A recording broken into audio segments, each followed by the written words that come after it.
सलाम, नमस्ते, सत श्री अकाल। मैं हूं रजा और आप देख रहे हैं रजाग्राफी की इंटरनेशनल प्राइम टाइम रिपोर्ट, जिसके अंदर पूरी दुनिया की बड़ी बड़ी खबरें आसान और सिंपल भाषा में मैं आपको बताने वाला हूं। बड़ी खबर यह है कि भारत के साथ पूरी तरह से अमेरिका कमर कस के चीन के खिलाफ खड़ा हो गया है। चाइना से अमेरिका डायरेक्ट भिड़ नहीं सकता। ऐसे में भारत की मदद करने के लिए, भारत को मजबूत करने के लिए अमेरिका ने हाथ बढ़ाया है। मैंने कल की ही रिपोर्ट में बताया था कि अजीत डोभाल यानी भारत के नेशनल सिक्योरिटी एडवाइजर अमेरिका के दौरे पर हैं और मैंने ये भी कहा था कि दोनों देशों के बीच में बड़ी डील हो सकती है। जी हाँ, वो डील हो गई है। डील सुनिए क्या है। भारत तेजस के जो फाइटर जेट हैं उसका इंजन अमेरिका भारत को देने को तैयार हो गया है। तेजस के अंदर जिस तरह का इंजन इस्तेमाल होता है, अमेरिका उस इंजन को किसी देश को नहीं बेचता, कतराता है, लेकिन भारत को खतरनाक फाइटर जेट के इंजन को देने को तैयार हो गया है। इसके अलावा आपकी आसानी के लिए देखिए रिपोर्ट, हिंदी की रिपोर्ट है दोस्तों। साफ बात यह है कि भारत को सिर्फ फाइटर जेट नहीं बल्कि M777 तोप और यूक्रेन के अंदर जो स्ट्राइकर खतरनाक है, जो हथियार है, वो भी चीन के खिलाफ भारत को देने के लिए तैयार है। यानी भारत को हथियार देकर भारत को चीन के खिलाफ मजबूत करने के लिए दोनों देशों ने डिफेंस में डील करी है। दोस्तों, अमेरिका ने भारत के लिए GE मिलिट्री इंजन को मंजूरी दे दी है। ये जो इंजन है LCA तेजस के मार्क 2 वर्जन को ताकत देगा। रक्षा विशेषज्ञों का कहना है कि यह डील असल में एक गेम चेंजर है। इसके अलावा एक और बड़ी खबर है दोस्तों, अजीत डोभाल ने अमेरिका के साथ इंटेलिजेंस डील करी है। आने वाले वक्त में आर्टिफिशियल इंटेलिजेंस से लड़ने के लिए और ख़तरनाक हथियारों से लड़ने के लिए, सिक्योरिटी पर जो खतरा मंडराता है देशों को, उससे लड़ने के लिए अमेरिका से डील की है। दोस्तों, रिपोर्ट यह है कि अमेरिका और भारत के बीच initiative on critical and emerging technology यानी ICET डील हुई है। इसके लिए राष्ट्रीय सुरक्षा सलाहकार अजीत डोभाल और अमेरिकी राष्ट्रीय सुरक्षा सलाहकार जैक सुवेलियन की मुलाकात हुई। डोभाल इस डील के लिए 30 जनवरी को वॉशिंगटन पहुंचे थे। दोस्तों, अमेरिका के राष्ट्रपति जो बाइडेन का कहना है कि इस डील के जरिए दोनों देश चीन के सेमीकंडक्टर, मिलिट्री इक्विपमेंट और आर्टिफिशियल इंटेलिजेंस का मुकाबला कर सकेंगे। यानी अमेरिका और भारत ने चीन के खिलाफ स्ट्रेटजी बना ली है। उधर दोस्तों, भारत ने अपना रक्षा बजट और बढ़ा लिया है। हथियारों में, डिफेंस में और खर्चा करेगा। भारत ने अब $72.6 बिलियन अपना रक्षा बजट कर लिया है, जिसके मुताबिक नए हथियार खरीदेगा, कुछ नए हथियार बनाएगा और अपने आप को और भी ज्यादा मजबूत करेगा। दोस्तों, पाकिस्तान की तरफ ले चलूं तो पाकिस्तान के बारे में आपको मालूम है कि मरने वालों की, जो पेशावर में मस्जिद में हमला हुआ, उसमें मरने वालों की संख्या 100 पार हो चुकी है और 200 से ज्यादा लोग जख्मी हुए। ये पाकिस्तान के इतिहास के काले पन्नों में काले अक्षरों से लिखा जाएगा। लोग हैरान और परेशान हैं और पाकिस्तान की आवाम बेहद डर में है कि TTP आतंकवादी कुछ भी कर सकते हैं। TTP के समर्थक किसी और पर इल्जाम लगा रहे हैं, जबकि TTP खुद ने यह जिम्मेदारी ली है। अब दोस्तों, जो बड़ी बात बताने आया हूं वो ये कि पाकिस्तान के डिफेंस मिनिस्टर ने जो बात कही है वो हैरान करने वाली है। पाकिस्तान के डिफेंस मिनिस्टर ने पहली बात तो ये कही कि जो हमारे पाकिस्तान में हो रहा है वो इजराइल और हमारे बड़े से बड़े दुश्मन देशों के यहाँ नहीं होता। यानी मस्जिदों के अंदर धमाके नहीं होते।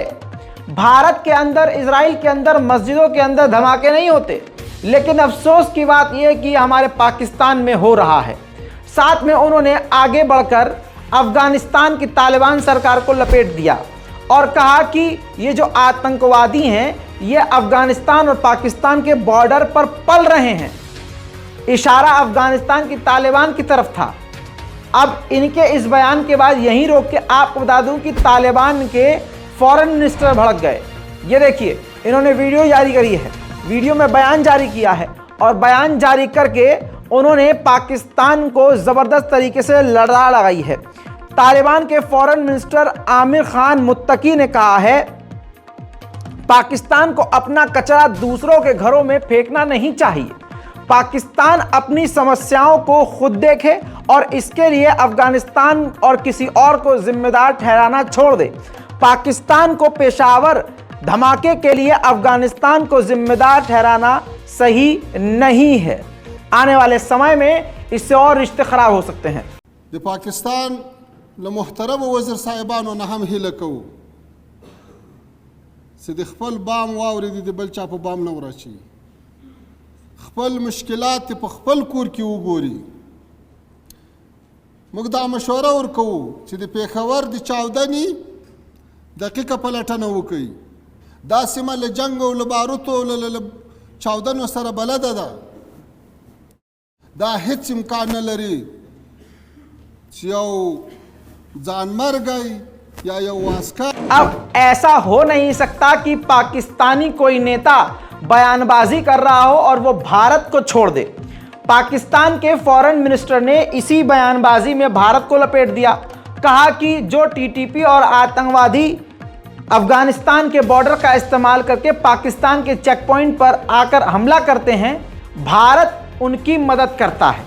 इस बात को पाकिस्तान के भी लोग जानते हैं और खुद अफगानिस्तान के तालिबान सरकार भी जानती है कि भारत की तरफ से किसी आतंकवादी संगठन को सपोर्ट नहीं मिल रहा है, क्योंकि टीटीपी की खुद की मांग है। उनकी टीटीपी तो अपनी खुद की मांग कर रहा है, हमें एक अलग प्रांत दे दो, पाकिस्तान में इस्लामी कानून जैसे तालिबान का है वैसे। तो जबरदस्ती पाकिस्तान के रक्षा मंत्री ने यहां पर भी भारत को लपेटा है। जिस भारत को पाकिस्तान के फॉरेन मिनिस्टर ने लपेटा है, उसी भारत ने सबसे पहले पाकिस्तान के मरने वालों के लिए अकीदत पेश करी थी।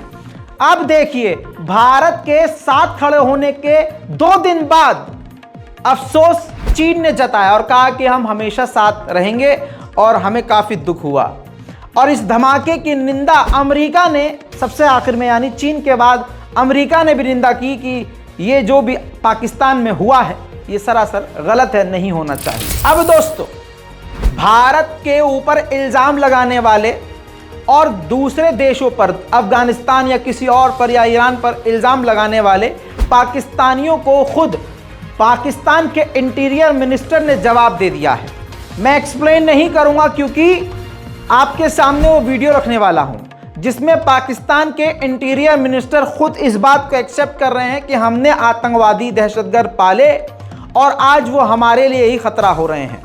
हमने ही मुजाहिदीन बनाए और वो आज हम पर ही भारी पड़ रहे हैं। सुनिए क्या जो भी कह रहे हैं।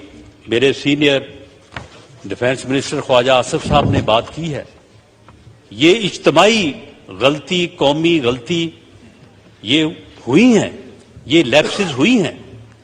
कोई जरूरत नहीं थी मुजाहिदीन तैयार करने की, कोई जरूरत नहीं थी कि किसी भी जो है वो आलमी ताकत या किसी के भी कहने पे हमें जो है वो उस लड़ाई में जो है वो शामिल होने की। इन लोगों को मुजाहिदीन जो है वो हमने खुद बनाया और उसके बाद फिर दहशतगर्द जो है वो खुद बन गए।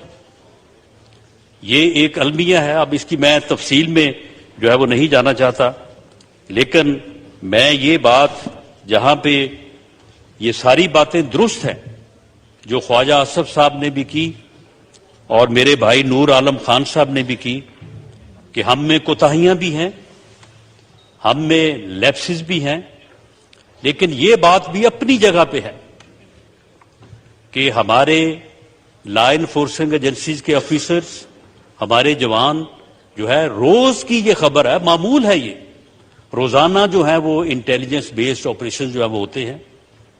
उसमें दहशतगर्दों के ठिकानों को भी जो है वो तबाह किया जाता है, उसमें दहशतगर्दों को गिरफ्तार और हलाक भी किया जाता है और रोजाना जो है वो शहादतों की कुर्बानी। अब मैं बात करूं पाकिस्तान के आर्थिक हालात की, तो इतने खराब हैं कि पाकिस्तान ऑक्यूपाइड कश्मीर के इलाके में रहने वाले लोगों के लिए पाकिस्तान ने जो सब्सिडी मिलती थी बिजली की वो खत्म कर दी है। उधर दोस्तों बड़ी खबर यह है, चीन का दबदबा बढ़ता जा रहा है, अमेरिका की नींद उड़ती जा रही है। अमेरिका की इंटेलिजेंस रिपोर्ट के मुताबिक चाइना ने सन 2021 के अंदर ही अंदर 135 बैलिस्टिक मिसाइल लॉन्च किए हैं। इन मिसाइलों को टेस्टिंग या फिर ट्रेनिंग मकसद से लॉन्च किया गया है। चीन की पीपल्स लिबरेशन आर्मी परमाणु बल पर जमकर खर्चा कर रही है। यानी परमाणु हथियार, छोटे मोटे और बड़े हथियार लगातार बनाए जा रहे हैं।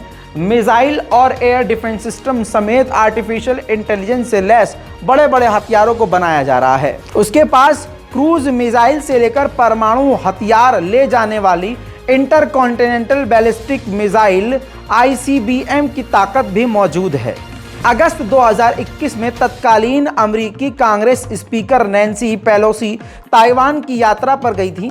उसके बाद से ही चीन आक्रामक बना हुआ है और लगातार मिसाइल लॉन्चिंग कर रहा है और अपने आप को मजबूत कर रहा है। दोस्तों, इस रिपोर्ट की सबसे बड़ी खबर जिसको मुझे अलग से देना चाहिए था, लेकिन आपका समय बचाने के लिए बता रहा हूं, इसी रिपोर्ट के अंदर यह खबर कि ताइवान पूरी तरह से अलर्ट पर आ गया है। जी हां, अभी तक का सबसे बड़ा खतरा ताइवान पर मंडरा रहा है। बड़ी खबर यह है कि चीन के लगभग 34 फाइटर जेट ताइवान के आसपास लगातार मंडरा रहे हैं और 8 युद्धपोत ताइवान के इलाके में गश्त कर रहे हैं। अब ताइवान कितना सीरियस है और कितना डरा हुआ है, इस बात से आप समझिए कि ताइवान ने अपनी पूरी आर्मी को, पूरी मिलिट्री को, पूरे देश की सेना को अलर्ट पर जारी कर दिया है। इमरजेंसी सायरन बजा दिए गए हैं, लोगों को चेतावनी दे दी गई है और अमेरिका और ताइवान का यह मानना है कि जल्द आज ही कल में ताइवान पर हमला करने की स्थिति चीन बना सकता है। दोस्तों, इसी के साथ एक और बड़ी खबर, नॉर्थ कोरिया तो करता ही रहता है, लेकिन साउथ कोरिया ने ये देखिए बैलिस्टिक मिसाइल का सफल परीक्षण किया है। जी हां, जो कि 9 टन का हथियार लेकर जा सकती है। कहा जाता है कि हायनमू 5 नाम की यह मिसाइल है जिसकी रेंज 3000 किलोमीटर है। जाहिर सी बात है, ये छोटी मोटी मिसाइल नहीं है, बैलिस्टिक मिसाइल है, काफ़ी खतरनाक है। अब ऐसा लगता है कि नॉर्थ कोरिया भी इसके बाद कुछ करेगा। अब चीन के बारे में एक और आपको बात बता दूं, म्यांमार अगर ले चलूं तो म्यांमार में जो मिलिट्री कूप हुआ है और मिलिट्री को हथियार, पैसा और मिलिट्री जो मिल रही है, ताकत जो मिल रही है, वो चीन दे रहा है। एक बड़ी रिपोर्ट आई है और ये खुलासा मैं 1 साल पहले भी कर चुका था कि चाइना के खुद की जो मिलिट्री है वो म्यांमार की मिलिट्री के कपड़े पहन के म्यांमार के अंदर काम कर रही है। तो अब एक और इन्वेस्टिगेटिव रिपोर्ट आई है जिस रिपोर्ट के मुताबिक चाइना पूरी तरह से मिलिट्री, हथियार और पैसा यानी साम दाम दंड भेद पूरी तरह से इस्तेमाल कर रहा है और साम दाम दंड भेद से मदद म्यांमार की आर्मी की कर रहा है। अब म्यांमार की जो जनता मिलिट्री है, जनता मिलिट्री का, वहाँ की मिलिट्री का नाम है जनता, तो उनसे कहा है, ह्यूमन राइट ने भी कहा है कि आप जल्द से जल्द ये जो कूप किया है ख़त्म करें और चुनाव करवाएं। इसके बाद यूरोपीय यूनियन के 22 देशों ने आज फिर से रिक्वेस्ट की है म्यांमार की मिलिट्री से कि आप मिलिट्री कूप ख़त्म कीजिए, चुनाव करवाइए और जो आप जुल्म और सितम आम जनता पर कर रहे हैं और ह्यूमन राइट का जो वायलेशन जो कर रहे हैं उसको बंद कीजिए। दोस्तों, दुनिया की ये कुछ बड़ी बड़ी खबरें आपके सामने मैंने जो रखी है वो बेहद आपके लिए जानना ज़रूरी थी। इस पूरी रिपोर्ट पर अपनी राय कमेंट में ज़रूर लिखिए, रिपोर्ट को शेयर कीजिए। जय हिंद।